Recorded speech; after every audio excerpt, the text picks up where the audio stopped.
您真的是最后的希望了。我知道这个挺强人所难的，可但凡还有别的办法，我也……陆德明跟我提过这个案子，我给拒绝了。但是我没有想到他背后做了这么多功课，往鞋里面塞石头，很用心。按理说这种不赚钱的案子他不喜欢接呀，那为什么还费这么大劲？他其实就是在做过研究分析之后，觉得犯案的可能性不大，所以不愿做无用功。判断是对的，难度确实非常大，非常大，非常非常大。你吃花生吗？袁律，我知道做无罪辩护的可能性很小，但哪怕是能改判死缓呢，也算是我们能做的一点点。行了，很晚了。你早点回去休息吧。那这个案子，在下同志，情况我了解了，你的心情我也能理解，但是我什么都不能答应你。而且今晚我们没见过，好吗？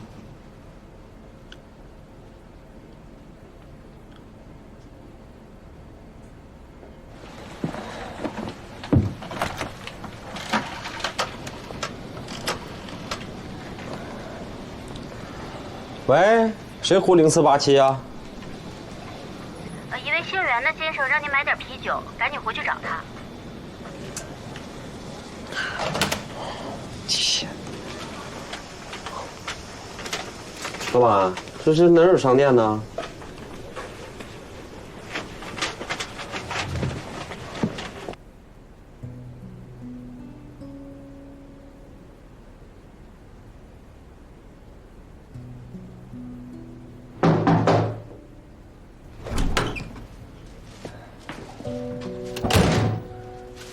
都几点了？啥事儿啊？哎呀，那啤酒买了，砸人小卖部门，高价买的。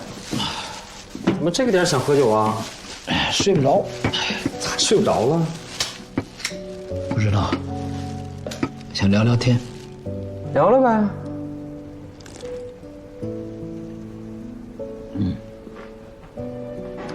小明啊，那天我跟你说到我接案子有我的价值标准。很爱听，很受教。爱听啊？好，那就聊一聊关于我们为什么要当一名律师。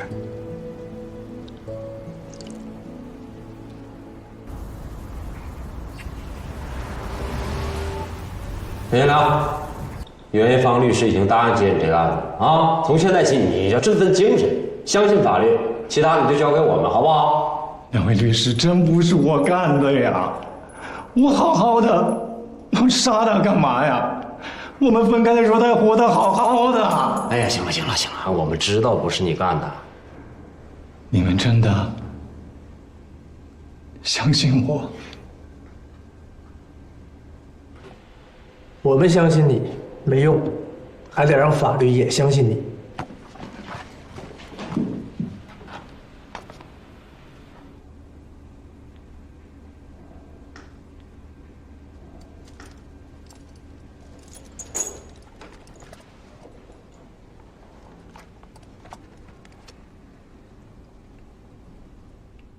那几点再补充进那个上诉状里啊？然后今天下班之前必须交到法院。好，明天我先回北京，等着二审开庭。我也和你一起回去吧。你不行啊，你得留在省城啊，你得盯着省考院啊。一旦他们不开庭，你马上通知我，我立刻飞过来。死刑案件应该会开庭吧？那明文规定的。按明文规定来的话，咱们至于这么忙吗？哎呀，我这北京好多事儿呢，那施耐尔那合同一直没签呢，白花花银子没到。那这怎么办？你不能把什么都撂给我呀？还有是谁非让我接这案子的？您自己呀，您不嫌难受啊？大半夜2点非得拽着我唠什么律师的使命、法律人的良心啥的？谁呀？你呀？那个，我问你，那是谁让那个夏什么杰半夜来找我？哎呀，真不是我。那不是你，他怎么知道我房间号？你留下来，你记着啊！如果省高院不开庭，只做那个书面审理的话，那我们跟钱新良一点机会都没有。还有，盯着孙晓光那个案子什么时候开庭？你开门。没锁啊。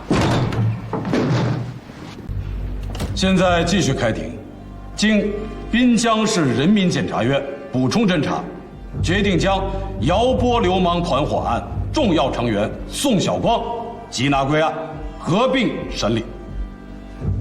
带被告人。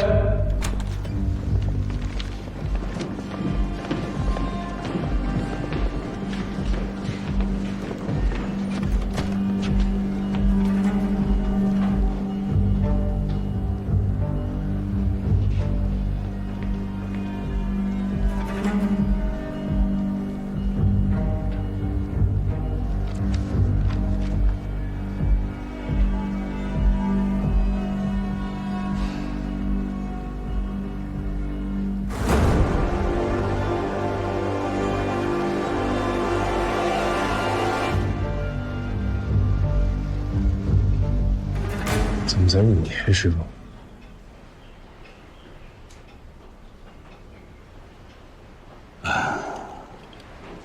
咱们就按本案来说啊，他们呢确实是糟蹋了数余名女性，但这些女性的情况呢也各有不同，有些呢属于卖淫嫖娼，有些呢属于你情我愿，真正属于强奸的只有2起，而且这个宋晓光也都没有亲自参与。至于暴力行为、敲诈勒索，也没有出人命，只有轻伤。一个女青年被他们逼到自杀，师傅您这么说，想了大众吧。根据咱们现在提供的材料来看，这事很难界定的。而且呀，这个宋晓光家已经积极的进行了赔偿，人女方家属也表示了谅解呀。乔家根本就不差钱，谈不上什么谅解，肯定是被逼的。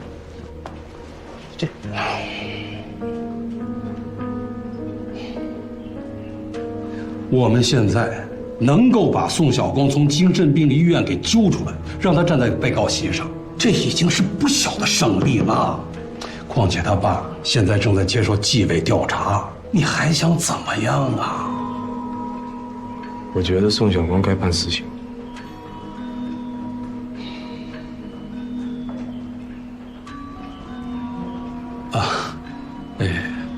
我先上趟厕所啊。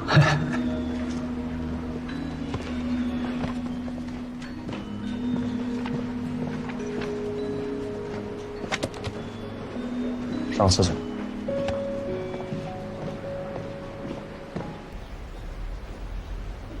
那个叫袁一芳的律师，是你拆队来的吧？差不多行了。我们这些老同志在你身上能够看到我们当年的影子，大家都很欣赏你。你以后还得在滨江发展呀。您扯哪儿去了，师傅？你看之前王有喜的案子也是按流氓罪起诉的，人判的比咱重多。你这话里话外的意思，非得判他死刑啊？我没有要判他死刑，那5年是不是有点太……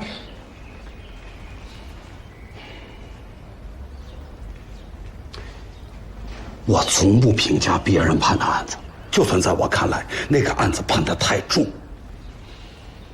你知道吗？现在全院上下，包括江院长，替你担着多大的累呢？不要以为自己手里有点权利，想怎么使就怎么使。死刑啊，那是说判就能判的吗？师父给你句忠告，干咱们这行，无论是办案子还是做人，都要留点余地。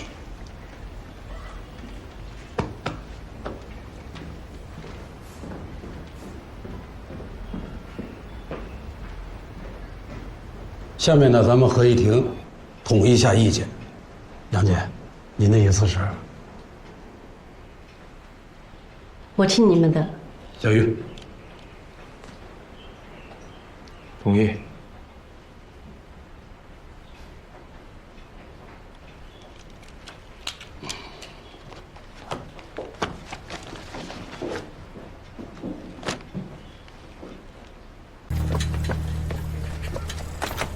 哎，你这是长途。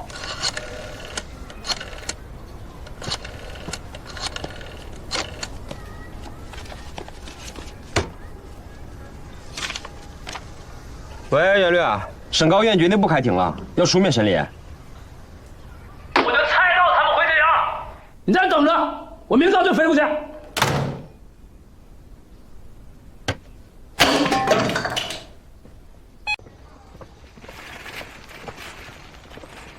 哎呀，挡不住啊！他都来好几次了，我都跟他说了。哎，袁律，我这交涉呢？在这等着。我那个我，嘿，喂，你贵姓啊？我袁一方啊。哎，你怎么抢电话呢？你这么不讲礼貌呢？你，我是上诉人钱学良的辩护律师啊。喂，我是袁一方律师。哎呀，这暴脾气，跟谁都这样。比他一步都像。实在不好意思，添麻烦了，添麻烦。那回你。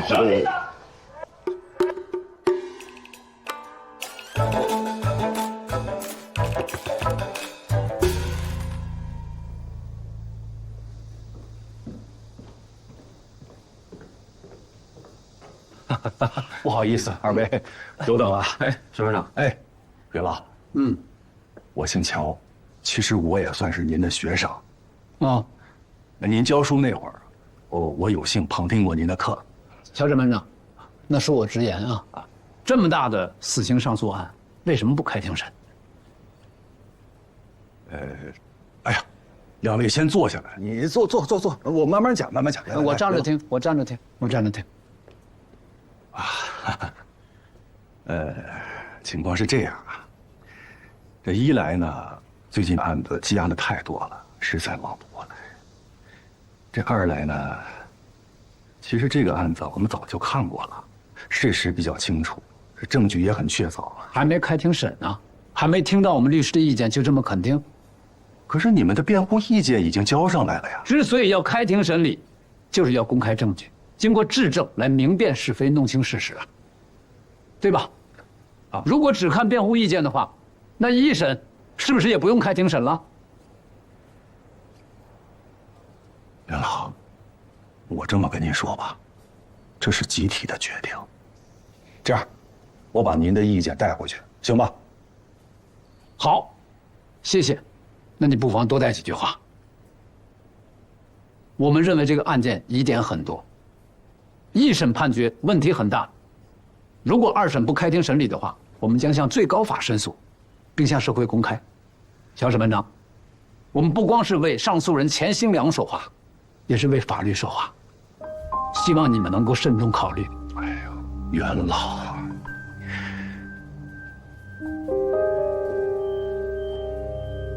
袁先生，我一定转达，并且积极争取开庭审理。好。大家看啊，上诉人所住的下水村到第一现场的距离不到3公里，但这中间有条河呀。上诉人钱新良和被害人于三花都不会游泳，他们想要从下水村到达杀人现场，必须要绕过这个远于5公里的浮桥，再折返大约3公里才能到达小树林。我们查了气象记录，案发那一周持续高温，温度高达35度到37度。湿度超过60%，闷热的像个大蒸笼，你这对谁都难受啊。那我想问的就是，与上诉人谈了离婚又大吵了一架的于三花，到底是什么理由让他心甘情愿顶着酷暑与上诉人走了那么远的距离呢？据一审公诉人所说，钱新良甚至还带着一把菜刀当凶器。可钱新良整个夏天惯常穿着是普通裤子和蓝色的的确良衬衣。那这把长320毫米、重400多克的宽背菜刀，他藏哪儿了呢？还有他为了抛尸准备的3条尿素带，就那么拎着吗？不奇怪吗？不可疑吗？不可笑吗？难道于三花就感觉不到蹊跷，感觉不到危险吗？你胡说！你是受了昧心钱了，我闺女就是他杀的。好，听起，注意法庭纪律啊！接着说吧。好，就算钱新良巧舌如滑，骗了于三花，他把刀、把袋子都藏得天衣无缝。那我们来算算时间。10月中旬，凉风习习，我一个健康的男人，快速走了16公里，不停留，不作案，总共花了3个半小时。啊，注意啊，我说的是理想的天气，理想的状态。于三花那天穿的可是半高跟皮凉鞋啊，加上杀人、分尸、抛尸所有的工序，需要的时间合理估计至少要5个半小时。而且我们有证据证明，钱新良在案发那几天因为足底挖鸡眼而感染，行走困难。我跟大家解释一下，什么叫做鸡眼啊？鸡眼就是足部与辩护人，不要展开描述性的解释，说重点。好的，审判长。重点就是我模拟他生命的状态的步速又重新走了一次，加上作案时间，全程总共需要9个半小时。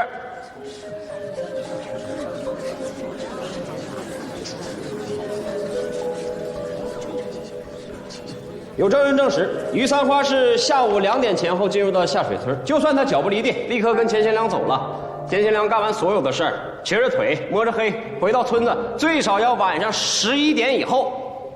但是多人证实，案发那几天，钱新良晚上6、7点就在村口打牌，根本就不具备作案的时间。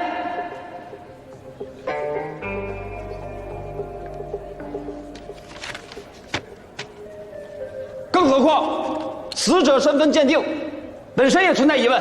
他胡说！他胡说呀！他胡说呀！青天大老爷，你们不能听他胡说呀！法警，我们也就上他把家属带离法庭。警察，不是，请你们理解一个当母亲的心情吧。审判长，我们不说话了，我们相信法律的公正，我保证不说话了，不说话了。辩护人，请继续。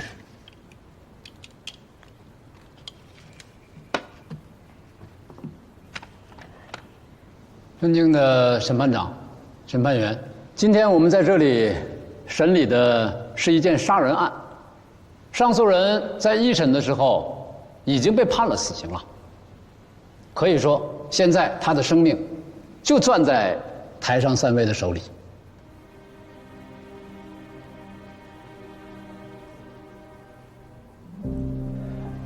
死刑作为刑法中最严厉的刑罚，它直接以国家的名义结束一个人的生命，所以我们一定要慎之又慎。在死刑的案件中，我们不能满足于事实基本清楚、证据基本确凿，而是要做到事实确实清楚、证据确实充分，并且排除掉一切合理的怀疑。那本案达到这样的标准了吗？各位都是经验丰富的法律人，如果在事实证据模糊不清的情况下，我们判上诉人死刑，那我们将如何自处？又如何对得住头顶上这个国徽？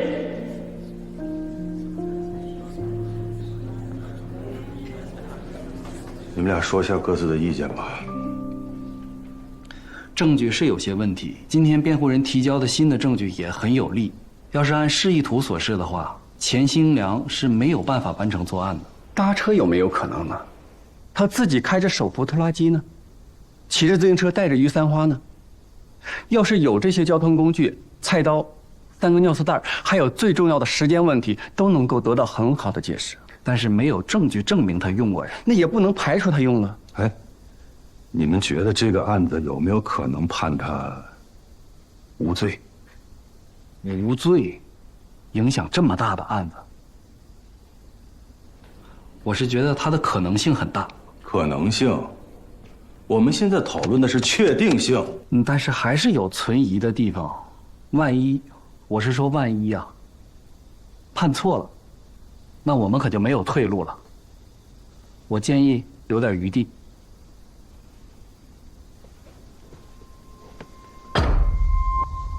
准备开庭吧。本院认为，一审判决事实认定清楚，但量刑不当。本院判决如下：撤销滨江市中级人民法院滨刑出自第239号刑事判决。上诉人钱兴良犯故意杀人罪，判处死刑，缓期2年执行，剥夺政治权利终身。本判决为终审判决。现在闭庭。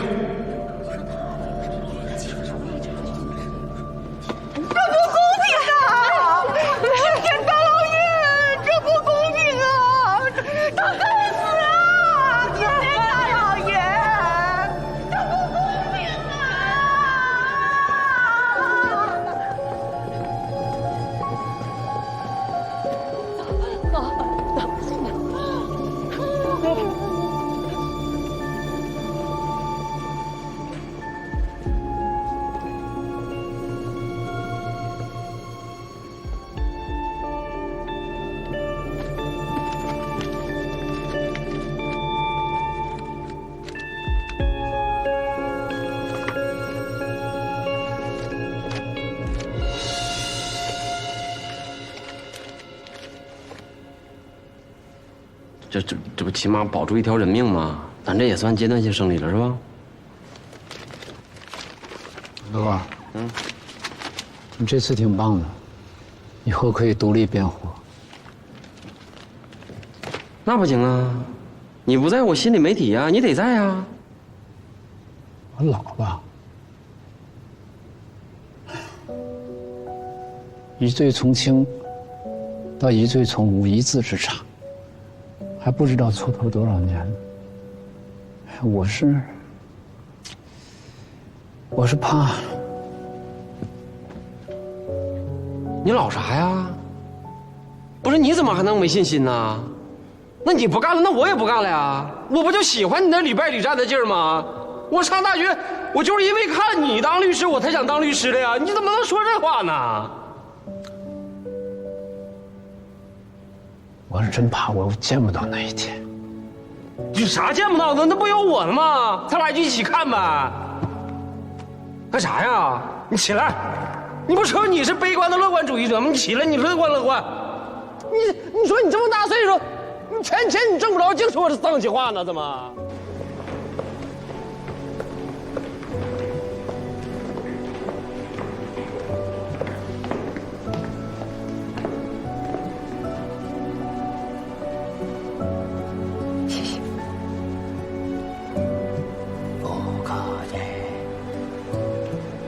什么不客气？高兴恢复，应该的。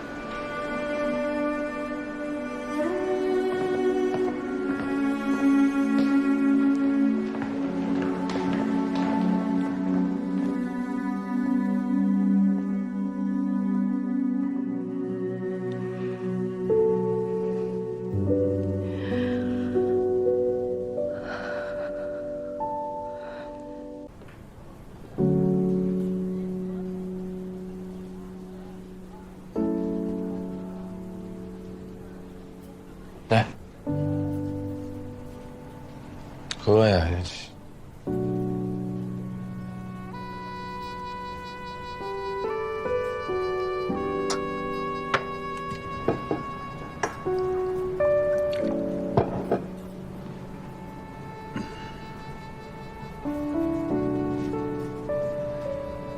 你的案子是个悲剧，你辞职了。你案子也是个悲剧，你也辞职。我这说不上是喜剧吧，但我也没办明白，是吧？我怎么辞职？我没有办法辞职，我家在这儿，我有家人在这儿，我怎么辞职呢？我没有办法。那院里边说什么都有，说雷声大雨点小，预告员。你说你这不就给宋晓光挠个痒痒吗？5年怎么判的你？说什么？沽名钓誉，我有这个能力吗？我沽名钓誉，我想给他一个死缓。张德山同意吗？院长能同意吗？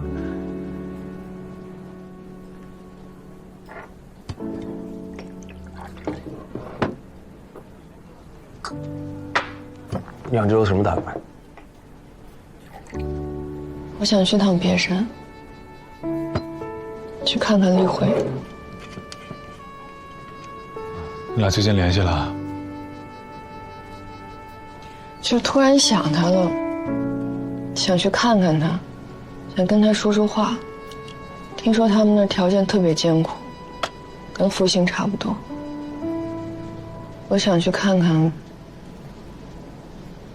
她是怎么忍下来的。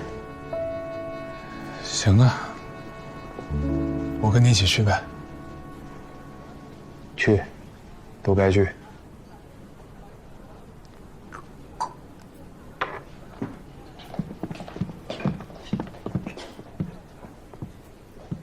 于大审判长，天哪！哎呦，乔总，哇，真冤呐！哎，我一直都想找机会谢谢你。别，真的，你这案子判得好，真的特别好，太不容易了，真的是辛苦了。我能不能坐下来敬你一杯？请坐。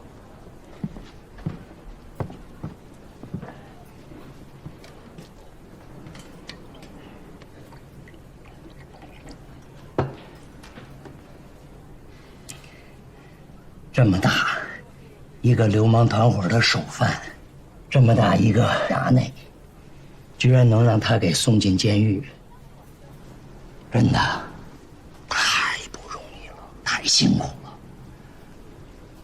我能敬你一杯吗？来。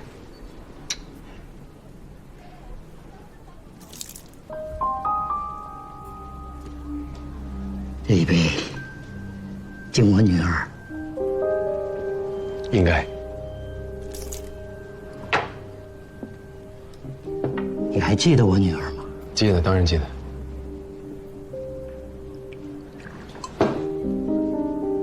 天哪，这好酒啊！我刚才泼的是这么好的酒啊！宋小光他妈送你的，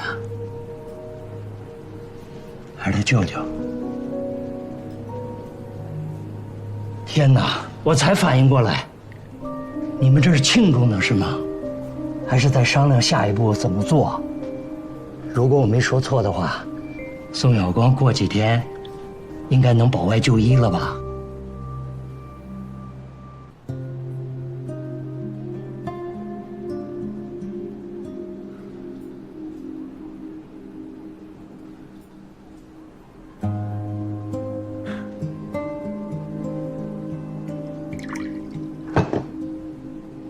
宋家赔了我5万块钱，大概这么厚一沓吧，换我女儿25年一条性命。我要了，我不能不要啊，因为我得在滨江过日子做买卖。但是我想问你一句，就你们这么做，心里头、良心上过得去吗？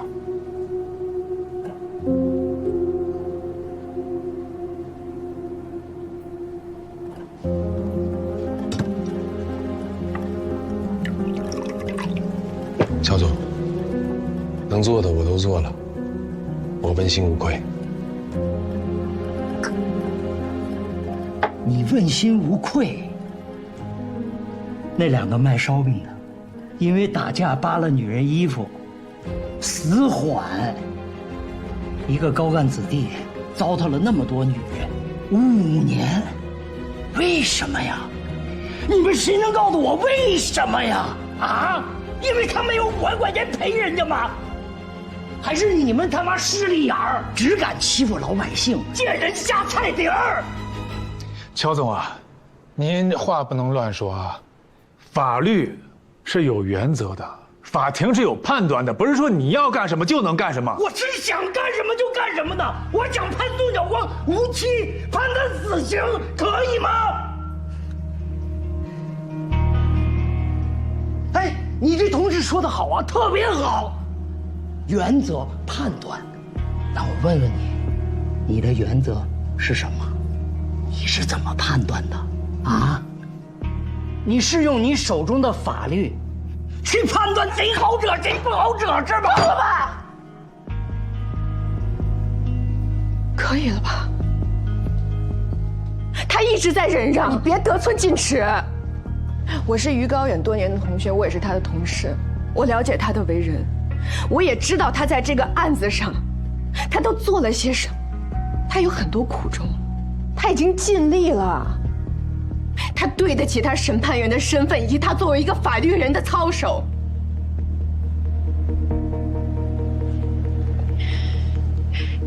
你女儿的遭遇，我们都很难过。我理解您的心情，但这并不能作为您恶意猜测她、随意羞辱她的理由。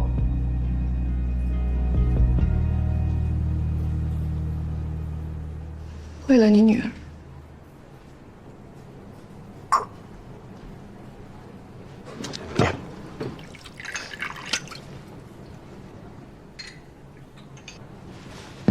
别喝了，行了，都别喝了。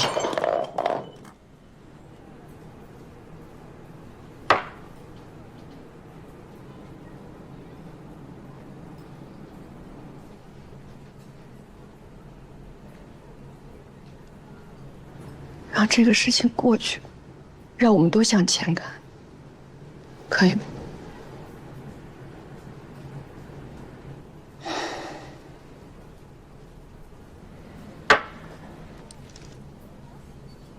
你们接着庆祝吧。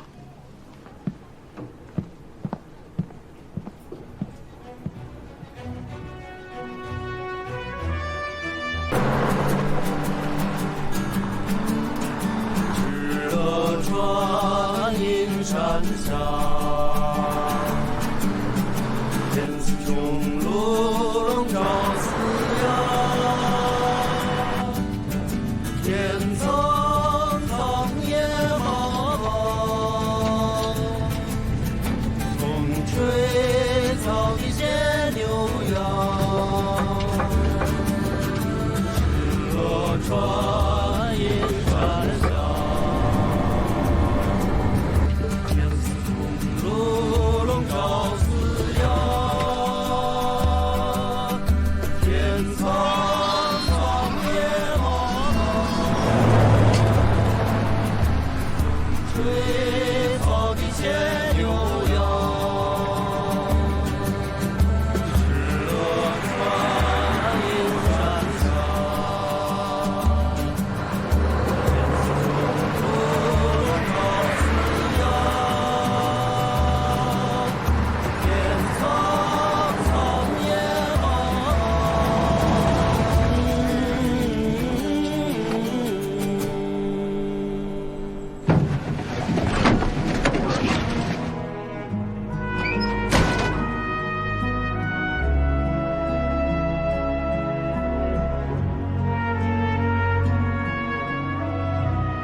哎呀，这是多久没见面了？快一辈子了。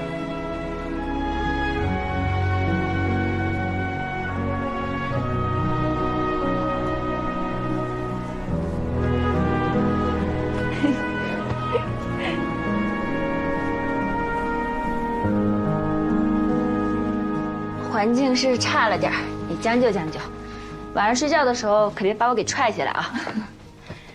那就你睡里边，我睡外边呗。那我也舍不得呀，万一你掉下去了，啥意思？你要踹我呀？李慧啊，哎，这是什么？别，这是这什么？别，我看看。哎呀，你给我看啊！好，哎呀，别看。你怎么回事？从毕业之后再也不跟我联系，也不跟大家联系，还整这出？哎，没什么意思。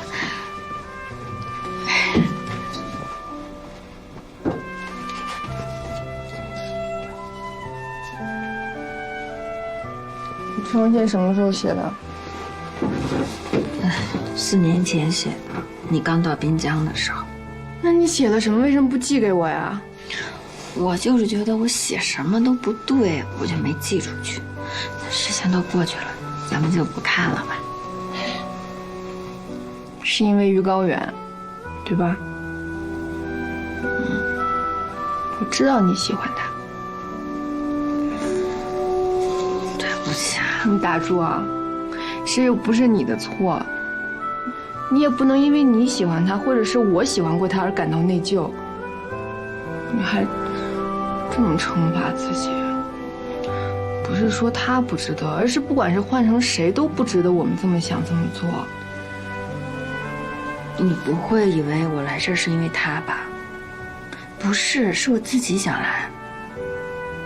来这儿吗？我觉得我在这儿很平静，也能看到自己的进步。从小到大，我都没有感觉到这么放松、这么自由过。我觉得我整个人都跟这个世界和解了。我没有骗你。好吧。别看了，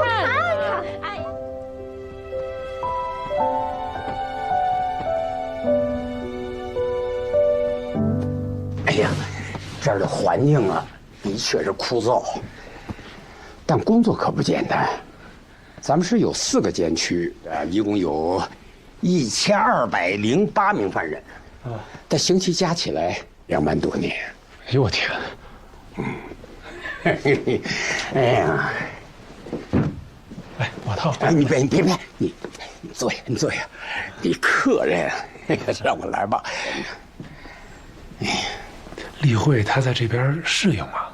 哎呦，他可厉害了，哎，他能记住每个犯人的名字、编号、长相、入狱罪名和刑期，还得和犯人谈话，了解犯人的诉求，审核犯人的假释啊、减刑啊，那还得监督监狱的管教工作，连厕所的卫生、食堂的伙食，他都能照看到。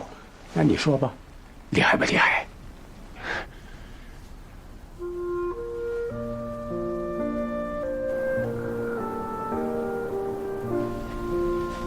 你没回去看看你妈呀？哎呀，我才不回去呢！一见面就挑剔我这，挑剔我那的。我觉得在他眼里，我一点优点都没有，全都是需要开刀的病灶，根本就不是他的亲人，我是他病人。说什么呢？真的哦。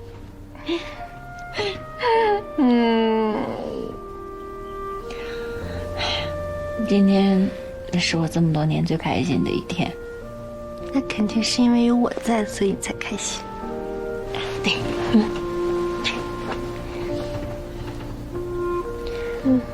是你让陈一中陪你来看我的？我才没有啊！哦，那是他自己想要来陪你的。那你说他为啥想？是不是因为喜欢你？他喜欢你这么久了，你一点反应都不给人家。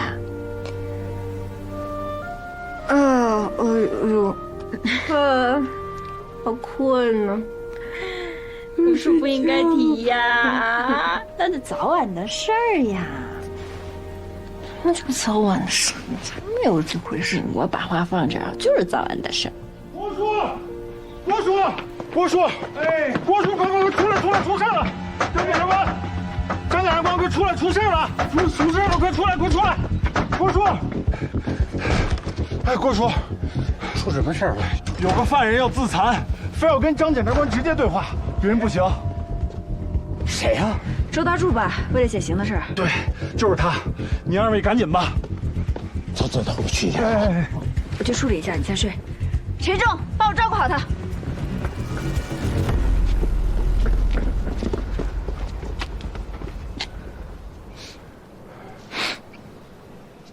你有没有觉得他跟以前不一样了？是，感觉那个劲儿变了。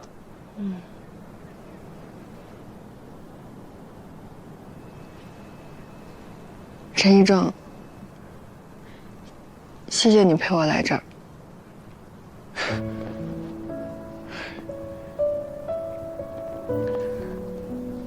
你快进去吧，太冷了。有事你敲墙，我就住这儿。好。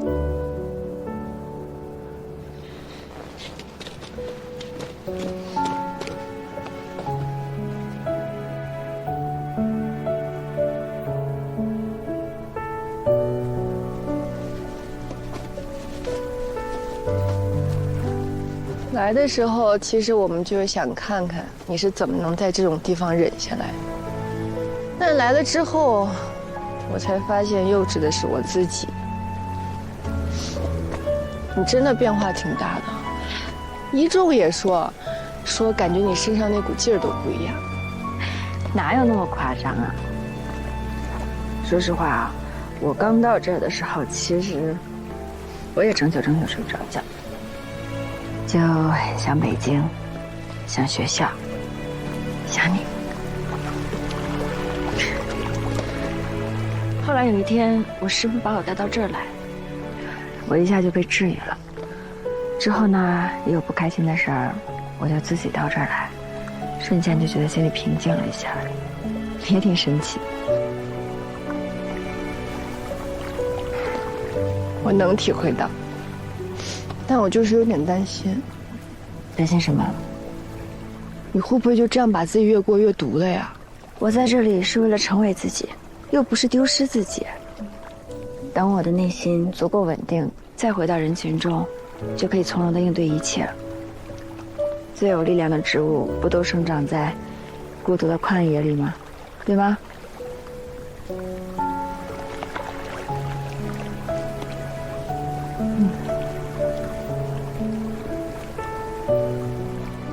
李慧，我决定不辞职了。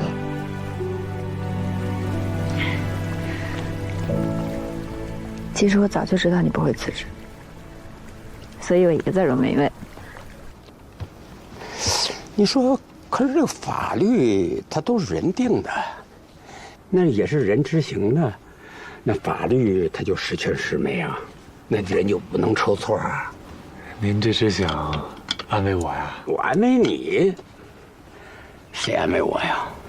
嘿，我在这儿待了这20多年了，哎呀，收到过近100份的申诉，真正翻案成功的，你猜有几个？多少？0。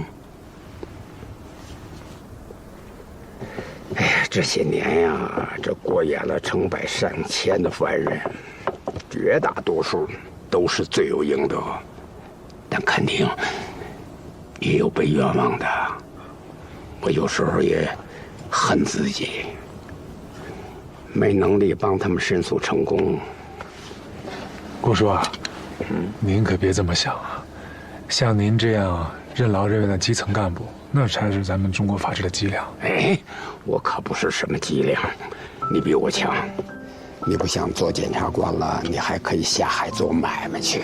哎呦，我做什么买卖呀？我一点都不会。我就是想啊，去研究法学，从这个理论层面，给咱们中国法治做点贡献。别的我真不行。哎，一中，你要是不做检察官，你可以当理论家去啊。啥？理论家，从源头上把这个法律建设的好一点啊，让冤从根上叫它少一点，让这不甘心彻底的死心。那也值，我也高兴。我说啊，我明白您心里的苦。一中啊，你记着，只要血气在，别的都好说。我记着。我就知道你是有理想的。你长得也像，应该是这么放的。郭叔，哎，郭叔啊，来车来了，还给你打一招呼。我不让他们来打招呼，非要过来要看你一眼。啊，你就是嫌领我们进门麻烦，我就是嫌领你麻烦。哎，这又麻烦你了嘿。行了，丫头，不是你们俩一来呀，这例会整个人都活过了一圈啊，多好啊！我看着都高兴。哎呀，一路平安的。啊，欢迎你们能再来。啊，到时候例会他不见得在，我是肯定在。好，郭叔，这2天还得谢谢您。咋？我在这2天，比我跟外边那1年的收获都多。是吗？对。下一个节目，我怎么听着像挤兑我呢？不敢，他不敢，他也不会啊。郭叔，他这个人呢，最大的优点就是不会说话。哎呀，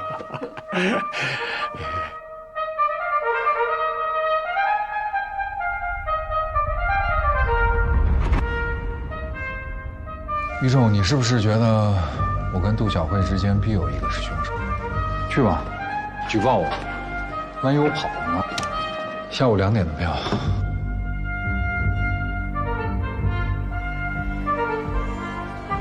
郭叔，这啥呀？啊，这是今年年初上级领导看我们这生活太枯燥，就特意配了一台录像机。哎，这个袋子可不便宜，这都看不起。不是，我说这里边放的是，这是今年春节监区联欢会他们拍的录像带，这不是翻录好了，刚给我拿过来。哎，你干嘛呀？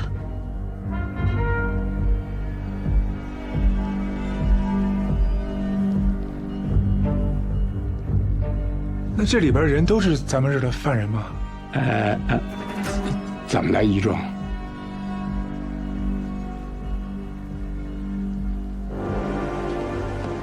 你看看，认识吗？认识吗？这好像是徐钊啊。是。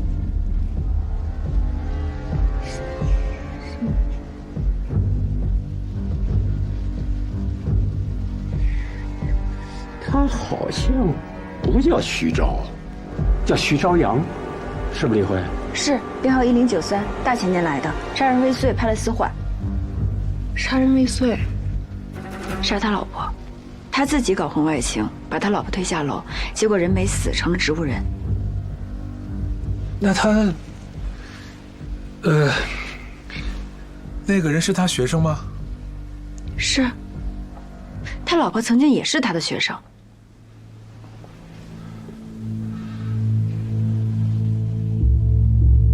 他在哪儿犯的案？南昌中院判的，应该是在南昌。他是一直在南昌吗？他之前也没有待过其他地方啊。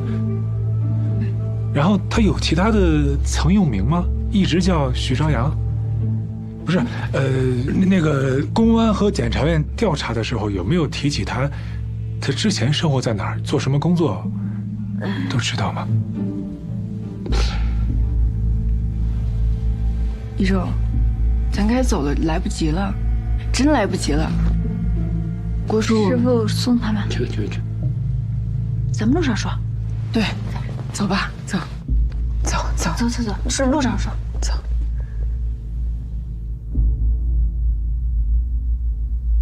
你到了跟我说一声。一仲，谢谢你陪英杰来看我啊。看我就别客气了。英杰那是这个世界上最好的女孩，你知道吧？哎，行，我上车了，我知道，心里有点数。还有那个徐朝阳的事情，那个人，也许是我看错了，不去多想了。老张早就说我这心魔太重。我会继续核查的。你要是真要核查的话，我觉得这个人，他之前的居住地，包括他的曾用名，之前干什么的血型，这一系列都得核查。我觉得你不可能安心做一个学者。说多了。走吧，一会儿天黑了。哎，谢谢。怎么了？还不好意思？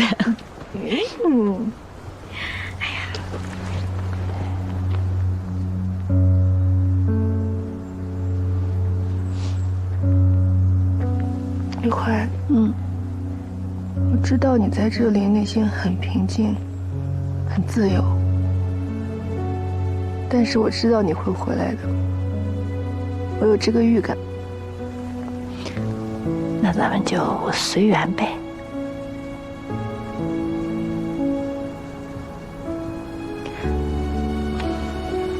走了。太晚了，我怕你路上不安全。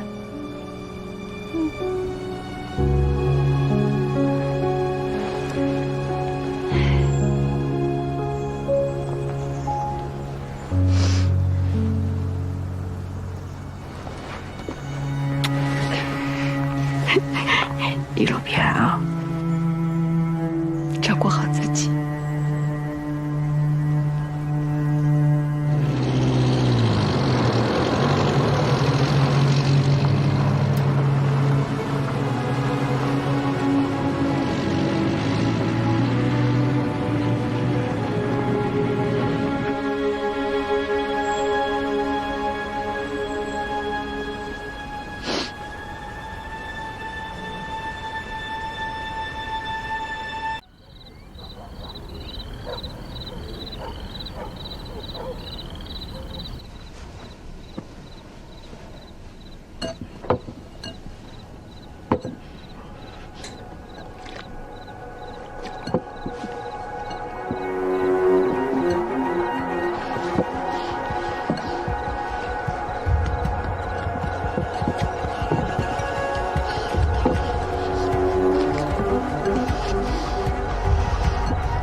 谁？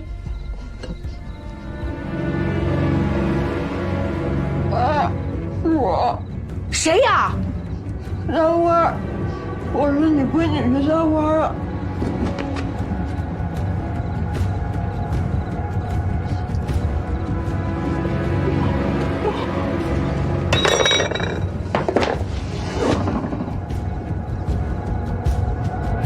你爱吃的面，来，快吃。咋能这个样子呀？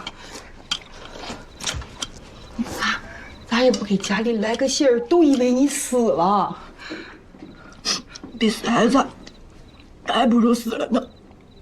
我中间逃过，抓住就是一顿打，用铁链把我锁起来，拴在那个羊圈里。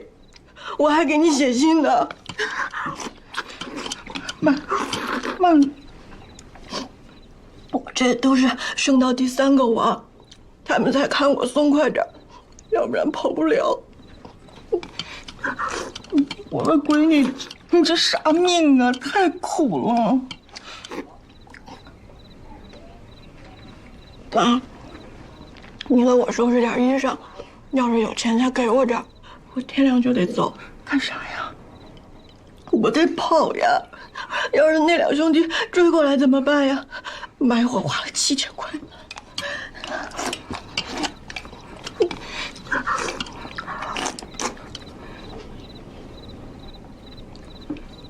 对了，钱新良呢？他是不是以为我跑了，没有再来找咱家讨回彩礼钱吧？你给了？你给了多少呀？钱新良判了死刑，进监狱了。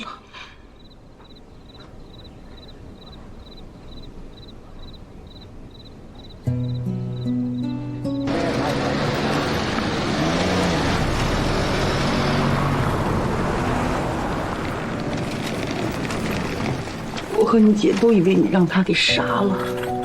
他被判刑的时候，我们让他赔偿，他不赔，咱村就派了几个人过去把他家给砸了，把那有用的东西都抢到咱家来了。最后他家赔了咱1300块钱，说是啥丧葬费。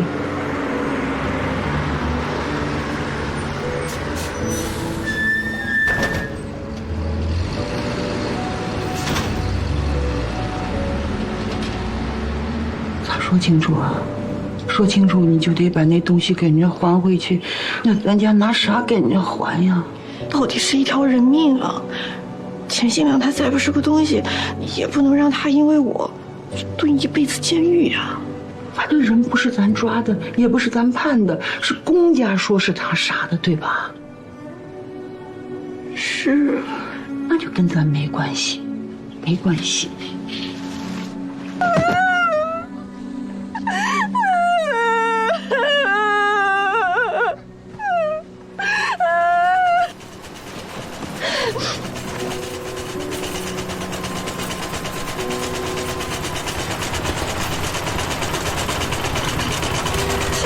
您去哪儿啊？去县城。你能捎我一段吗？行，没问题，上车吧。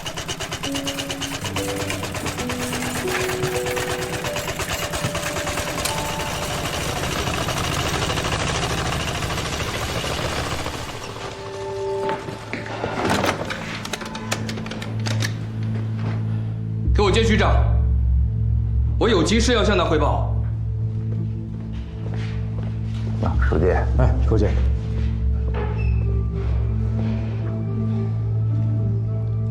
通报个情况啊，贺局长，你说吧。今天上午，高新区派出所接到一位群众的报案，是位女性，31岁，自称叫于三花。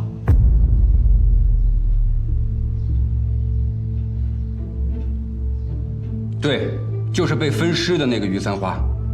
她说，当年她离开钱兴良回家的路上，在公交车站被人贩的灌药劫持，随后卖到山区里的农村，给2兄弟当媳妇儿，还生了3个孩子。前几天钻了个空子跑回来了。目前我们既没有验明她的身份，也没有验证她的说法。如果验明了她的身份，那么她的说法也就不重要了，对吧？对呀，这就等于是说于三花没死，钱新良也就没杀他。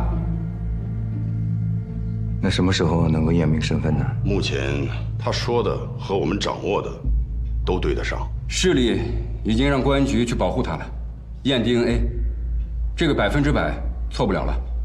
另外，当年的那具女尸重新立案侦查，立刻。出血干嘛呀？别担心，我们就是想确认一下你的真实身份。我就是于三花啊，还能是假的？我有些问题还要和你核实，请你如实回答我。钱兴良是你丈夫吗？是。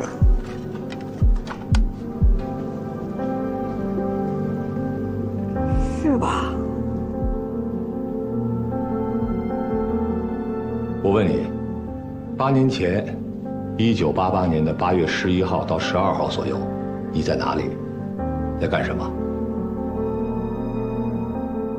如果他真的是活着的于三花，我们怎么办？贺局，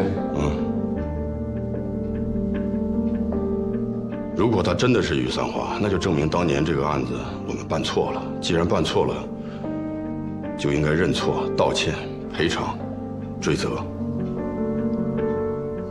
徐检，先走程序，再审钱兴良案。从法律上认定钱兴良是无罪的，这是一个错案。然后，该承担的责任我们承担。邱院长，书记，当时处理这个案子的时候，姜院长还没有退休，我还没有调过来。不过，既然这个案子是我们法院判的，那么我们就不能推卸责任，相关人员该办就办，不姑息。杀人犯判了死缓，结果死者坐着拖拉机自个儿找上门来了，这不是个笑话吗？公检法3道防线失守啊，同志们，这对我们的公信力、对党的形象造成多大的破坏啊！那当初口供怎么做到那么严丝合缝的？我们的审讯可能确实有不规范的地方。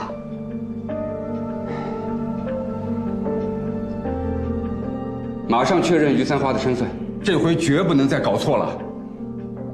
还有，钱新良在哪个监狱服刑呢？马上联系监狱，改善他的关押条件。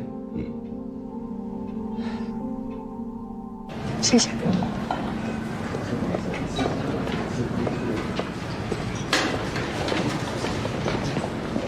晚谁跟你谈退役生命会？